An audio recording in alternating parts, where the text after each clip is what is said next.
ग्रामीण भागाच्या विकासासाठी महायुती प्रयत्नशील, विविध योजनांची आणि प्रकल्पांची अंमलबजावणी।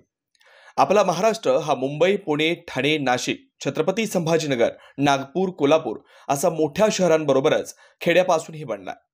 महाराष्ट्राचे सर्वाधिक क्षेत्र ग्रामीण भागात येतं। शेती हा ग्रामीण भागाचा प्रमुख व्यवसाय आहे। महाराष्ट्र राज्याच्या स्थापनेनंतर 64 वर्ष उलटून गेल्यानंतरही ग्रामीण भागात पुरेशा सुविधा उपलब्ध झालेल्या नाहीत।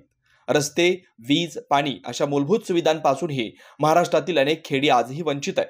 अशा खेड्यांच्या विकासासाठी एकनाथ शिंदे यांच्या नेतृत्वाखालील महायुती सरकारनं अनेक प्रकल्प आणि योजना राबवल्यात। शेतकऱ्यांना मोफत वीज योजना। महायुती सरकारने शेतकऱ्यांसाठी राबवलेली सर्वात महत्त्वाची योजना म्हणजे बळीराजा वीज सवलत योजना। या योजनेच्या माध्यमातून शेतकऱ्यांना वीज बिल माफी देण्यात आली। शेतकऱ्यांना कृषी पंपाची 0 देयके प्राप्त झाली आहेत। वीज बिलांची चिंता मिटल्यानं शेतकरी सुखी झालाय। शेतकऱ्यांसाठीचा हा ऐतिहासिक निर्णय आहे। भविष्यात शेतकऱ्यांना सौर ऊर्जेच्या माध्यमातून वीज देण्याची योजना असून त्यासाठी स्वतंत्र कंपनीशी करार करण्यात आलाय। दुष्काळ, अवकाळी पाऊस, वादळ, गारपीट अशा अनेक समस्यांमुळे शेतकऱ्यांच्या पिकाचं प्रचंड नुकसान होतंय। उत्पादन खर्चही अनेक वेळा निघत नाही। अशा शेतकऱ्यांसाठी 1 रुपयात पीक विमा योजना महायुती सरकारने आणली। त्यामुळे नैसर्गिक आपत्तीपासून पिकांचं होणारं नुकसान त्याची चिंता दूर झाली आहे। मागेल त्याला सौर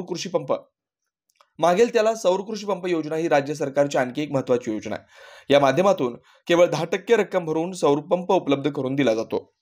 सिंचनासाठी ही हक्काची आणि स्वतंत्र यंत्रणा आहे। सौर पंपामुळे लोडशेडिंगची चिंता मिटली असून सिंचनासाठी पूर्ण दिवस वीज पुरवठा करण्यात येतो। शेतकरी सन्मान निधी।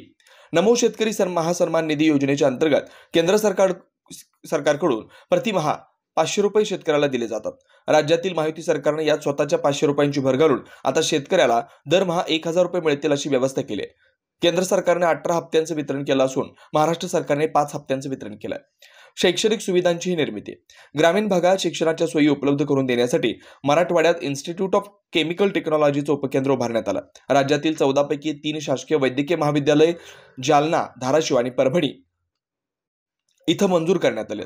जालना येथे ITI सेंटर उभारण्यात येत आहे। उत्तर महाराष्ट्रात नाशिक आणि जळगाव येथे नवीन शासकीय वैद्यकीय महाविद्यालय होणार आहे।